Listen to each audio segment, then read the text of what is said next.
নমস্কার বন্ধুরা, আরেকটি নতুন ভিডিও নিয়ে হাজির হয়েছি। আমার ছাদ বাগানে আরেকটি গোলাপ নিয়ে আমি হাজির হয়েছি। গোলাপটির খুবই পরিচিত, নাম হচ্ছে ক্যালকাটা 300। আমরা এবার দেখব ক্যালকাটা 300। এই গাছটি আমি এনেছিলাম অনেক দিন, তো আমার কিছু ট্রিটমেন্টের ভুলের জন্য গাছটি ডরমেন্সে চলে গেছিলো। আবার নতুন করে ফুল হচ্ছে, আমি ফুলটা দেখানোর চেষ্টা করছি।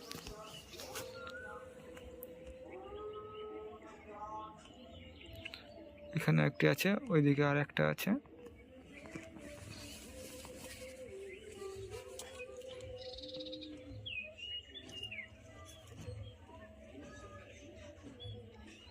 এই হচ্ছে ক্যালকাটা 300।